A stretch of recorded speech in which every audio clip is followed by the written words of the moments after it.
Welcome, welcome, welcome, welcome to part 5 of 5, technically 5 of 6, because I've already added a sixth part to our series. But it is our series of 5 lessons 2025 tried to teach you. Okay. First of all, thank you all for those of you who have inboxed and commented and sent emails. The feedback has been good, and I appreciate that. It's always nice to know that somebody somewhere is listening and it is helping someone. So keep it going. Okay, so if you've been following along, you know that we are doing this series because most of what will stop you in 2026 is what? You got it. Problems that you did not solve in 2025. So my hope is that we are increasing your awareness, right? We are cutting through the noisy world, right? The trauma that we experience, our brain that's trying to keep us safe, all of these different things that distract you and keep you from the success that you both desire and deserve. Okay. Keep using the hashtag the couch so you can win free stuff. All right. So lesson number 5 is all about expertise versus efficacy. Okay. And yes, I am going to break down the difference. And I just want to say that this is a big one, right? It is also the one that will be hard to hear for most people, but it is also my favorite topic to talk about because so many of us, as what I call helpers, which are just people who want to help people, right? People who are in helping professions, people who really, like transformation, people who are givers and wired for responsibility. I lump all of those people into the catch-all term of helpers.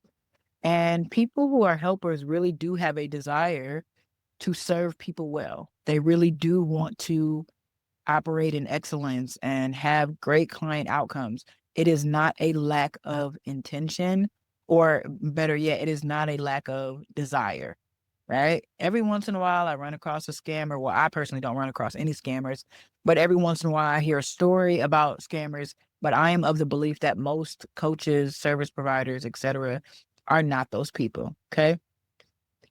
And so, because many of us in our heart are not those people, it can be hard to receive a message like this. And I completely get that. I'm prepared for you to disregard this message. But I pray you don't, because it is designed to bless you. Okay. So here's why this message might be hard to hear for some people, right? So business really only has 3 core elements. We could make it bigger and, get it more complicated as you make a bigger business. But the core elements to every single business is marketing, selling, and delivery. That's it. Yep, we could have automation and we could have team and we could have all of these other things, but some businesses don't have any of that and they still thrive. Okay. So marketing, selling, delivery is those are the non-negotiables. And when we look at those 3, most service providers and coaches specifically, delivery is the one that where they feel the strongest, right? I'm actually fulfilling on the service, or I'm, actually delivering the program, whatever it is that you sell. And the reason why we feel the strongest about delivery most of the time is because you're an expert, right? You know your stuff. There's no question about that. No one is taking that from you at all. I want to make that very loud and clear. Um, there's no amount of disputing the 10 years you have in this and the 10 years you have in this and the other decade that you spent doing this other thing. Okay. But the challenge is, right, one of the things that I saw in 2025, and really I've been seeing this in the marketplace since 2018. Okay. This is not a 2025 problem. It just took time for it to affect the market in a more universal way. But the problem that presented itself in 2025 is how much the market or the industry seemingly shifted and things got harder to sell. Not for everyone, right? But for lots of people, that was true, especially people who were what I like to call in the middle, right? The lower 6-figure people, the less than 6-figure people, the newer people, all of those kinds of people are people in the middle as compared to the more established, you know, brands and coaches, which did feel the impact of this, but just in a different way, into a different degree. Okay. And so one of the things that I really want us to sit with and wrestle with in some cases, right, is that being an expert is not enough.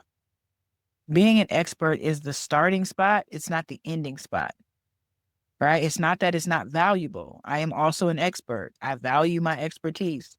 Okay. But the thing is that teaching, being an expert in something versus teaching people how to do that same thing are two different skills. If you have been in my camp, for a while now, you have heard me say that many times, right? So let's say you're a person who can, I don't know, make a bike, right? Just because you can make a bike and you can make one of the best bikes ever doesn't mean that you can teach people how to make a bike. You could be trash at teaching people how to make a bike, despite the fact that you are a master of making bikes yourself. Why? Because they're two different skills, right? And the challenge that I see happening all the time, again, definitely in 2025, but even more before 2025, is that everyone has some kind of horror story. It might not be yours personally. I personally don't have a horror story about the coaching industry. I've had some negative experiences that I could have done without, right? But I haven't had any terrible experiences. But a lot of my clients have come to me with horror stories, right? And even if you haven't had clients who come to you, you've seen people on social talk about their own experiences in the coaching, service-based industry. And so what is clear is that the coaching industry is in a little bit of a crisis, depending on how you want to define crisis, but yet no one wants to take the time to think about, well, how am I contributing to that? Where am I at in relation to that? Right? Like the question is, how is it that everybody has a horror story, but your program is perfect? Like, I just want us to sit with that because there's a little bit of a like, is it possible? Is it possible for everybody and their mama to have a horror story or, a tough experience or whatever we want to call it, but your program or, your brand as a whole does not fit? And it's like, I think we need to be more honest about where we sit. We don't necessarily have to be all the way on the horrible side where we're scammers but like, where are you in relation to on that spectrum? That's what 2025 is asking you to do, is ask yourself the hard questions. Okay? Because what everyone is saying is that trust is at an all-time low and we're in a trust recession. And it's not that it's untrue, right? There's a lot of truth to those statements, right? The question though is, where are you in relation to that? How much of a trust problem do you have as it relates to your offers and your brand, your positioning, right? Because the average retention rate is low, and I mean real low. And the question is, well, why is it? All of our clients come in with multiple problems, right? And we cannot solve all of their problems in one offering. Even if you sold a 1-year mastermind, where it's like, oh, we could solve a lot of problems in 1 year, you're still not going to solve every problem that they have in their business. So if they come in with multiple problems, and if we can solve multiple problems, why do we not have higher retention rates so we could keep them longer and solve more problems? Right? That's what I want us to start thinking about and having tough conversations with ourselves about. Right? Because 2026 is asking, how do you solve a trust problem? Right? When you think about your brand, programs, and your offers, and to whatever degree that there is a trust problem, right? Maybe it's a lot, right? Maybe it's a little. Either way, are we being honest enough? Are we being brave enough to even ask ourselves that question? Or are we just assuming the coaching industry is a problem, but not us? Because one of the biggest things that keeps people from setting goals, but not hitting those goals, number one, is we don't name the problem. We don't even want to talk about it. Well, nope. I don't have a client result problem. I don't have a trust. What are you talking about? Okay. The biggest things that keep us from reaching our goals, not naming the problem, not naming the problem accurately. We go off and say we have a marketing problem or a sales problem when really we have a product problem. Okay. Not naming the solution correctly and not implementing the solution correctly. Those are the four things that get in the way of us actually reaching the goals that we set. Right? Most people are not even honest enough to do number one, which is name the problem accurately. Instead, they just do more offers, more content, more hours, right? But more is not the most effective way to solve a trust problem, right? If you push more content as an example, will it help? Maybe.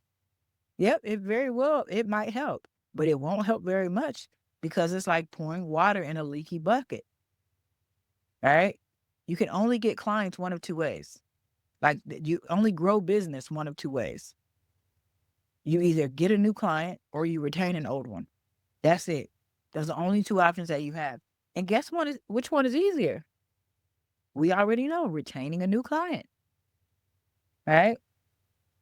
But in order to do that, we have to solve the problem. Number one, we have to name the problem, right? It's like, okay, I need to increase my client success. I need to increase my retention, which means, okay, that's the goal, right? The goal and the problem are not the same, right? So if that is my goal, is to have higher retention rates, so I don't have to do so much marketing. I don't have to convince people so much. I don't have to have such a long sales cycle.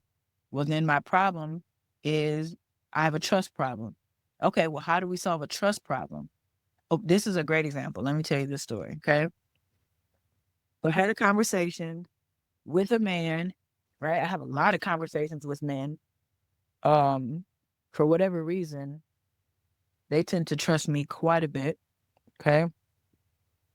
And so I was having a conversation with this man, and he was basically asking me for advice, as they do, okay, about how to solve the problem that he was having with his girlfriend, okay?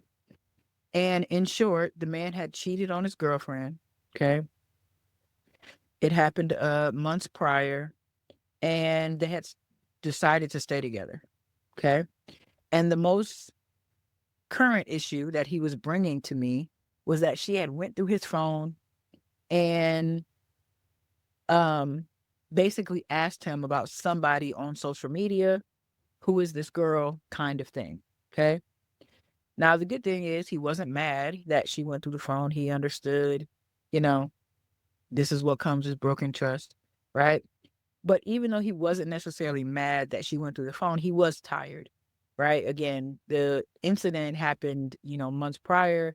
And, apparently he had been going through this kind of thing, questioning where you at, looking through phones, whatever that might be, for a while. So now he's tired. Okay. And he is wanting to get to the root of what is going on. Right. So when she asked the question of who is this person, he went all around the world about, okay, obviously you're upset, right? What is really going on here? How are you feeling? Blah, blah, blah. We've talked about this 47 times, blah, blah, blah. And eventually he does answer her question and say, I've never met this person, blah, blah, blah, right? But at the end of the conversation, she was mad because she's like, well, why didn't you just say that? Why did you take me all around the world instead of just saying, no, I don't know her, or no, I never slept with her, or whatever? And so now he's frustrated because he's like, I'm communicating. I'm over communicating. I'm communicating, right? And it is not helping. And so he's like, I don't know what to do here. Okay. And so what I explained to him, I'm going somewhere with this, just so you know. Okay. What I explained to him is that you're trying to use communication to solve a trust problem, and that will never work. And he's like, wait, what? And I'm like, yeah, the way you solve a trust problem is not primarily through communication. Yes, communication is part of the way, but what you're doing is trying to use communication as your main weapon, like your main way of solving the problem, which is why you're communicating and then communicating again and then trying to get to the root. But the thing is that you have to learn, if I have X, Y, and Z problem. In this case, if I have a trust problem, well, what is the solution to a trust problem? Well, number one, communication is part of the solution, right? Time is part of the solution. Changed behavior is part of the solution. Forgiveness, right, is a part of the solution, right? So if you just communicate, but you don't have time, right? You haven't let enough time go by, you haven't changed enough behaviors, right? There is no forgiveness. And many of these are nuanced. Time is not necessarily nuanced, right? But you could be communicating, but not communicating well, right? You could have changed your behavior, but not changed the right behavior. So there's even nuances within this. Okay. So I say all of this to say that experts, right? Our service providers, our coaches, our, entrepreneurs that are really trying to help people are currently doing the same thing, right? The message in the marketplace is marketing, marketing, marketing, marketing, right? They're using marketing to solve a trust problem. But friend, let me tell you a secret. Marketing is an ineffective way to solve a trust problem. It's kind of like communication. Is it included? Yes, it's in there. We're not going to say don't market. But if that's the primary tool that you're using to solve a trust problem, you are going to be frustrated. Now, if you had a traffic problem, definitely marketing. If you had a lead generation problem, definitely marketing. If you had a visibility problem, definitely marketing. Those are all marketing related problems. And so we use marketing related solutions. But we don't have a marketing related problem when we have a trust problem, to whatever degree that might be. Okay. That's what I want you to hear above everything else that you hear me say. If we want easier, which we all want, we want the business to be easier, right? And we know that there are only two ways to make money: get a customer, retain a customer, right? If we want it to be easier and we know that retaining customers is easier, right? Then we have to learn to do what actually produces easier. Guess what produces easier? Marketing is not it, right? It produces outcomes, but it doesn't necessarily produce easier, right? That's a bit of a stretch, right? I heard someone say this quote, which was, the long way is the shortcut because the shortcut never actually gets you there. And I was like, oh my God, the accuracy of that. It's so true. We're all looking for a shortcut to make more money, right? To build our brand, blah, blah, blah. But the truth is, the long way is the shortcut because the shortcut never gets you there, i.e., improving your product or program, right? Making it even better than what it is, right? Improving trust is the actual long way and the only way because the shortcut never gets you there, right? So when we start talking about moving from expertise to efficacy, efficacy is essentially your ability to produce a desired or intended result. A lot of times what happens inside of a service that you're providing or a program that you're offering is either you're teaching and they're learning, which is great, but it's not an outcome. I mean, it's not a tangible result, right? Or the service that you're providing, the experience is not that great. It was so hard, right? And maybe even the output, the outcome of the service isn't that great, right? If I'm a hairstylist, right? And I showed you a picture and what you gave me was something different, we got a bit of a problem. Of course, trust is broken when the two don't match. So what we're actually looking for in 2026 is efficacy. Okay. And the way you solve a trust problem is first by improving the results that you're getting with your clients, then with positioning, and then with marketing. Right? 2026 is asking you to solve the real problem in the most effective way. Are you asking yourself, are you watching your retention rates? Okay. Are you fixing or improving your retention rates, whatever they might be? And then amplifying your marketing. All right. This is about being okay with being an expert that hasn't mastered the next set of skills related to transferring your expertise into a container that produces a specific result consistently.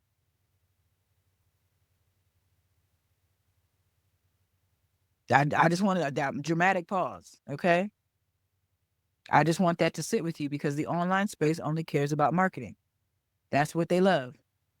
But your retention rate is the only real data point that matters when it comes to trust. Now, marketing metrics and KPIs, they matter. Like, I don't want to just send no message that say they don't matter. But what problem are we trying to solve first? It's not a lead generation problem. It's not a traffic problem. It's not a conversion problem. All right, 2026 is asking you to be more honest about the quality of your delivery.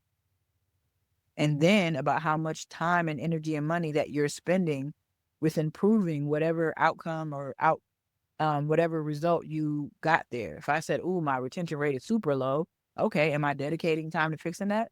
Or maybe my retention rate is only a little bit low, right? Am I spending time to fixing that or moving on to the next part of the solution?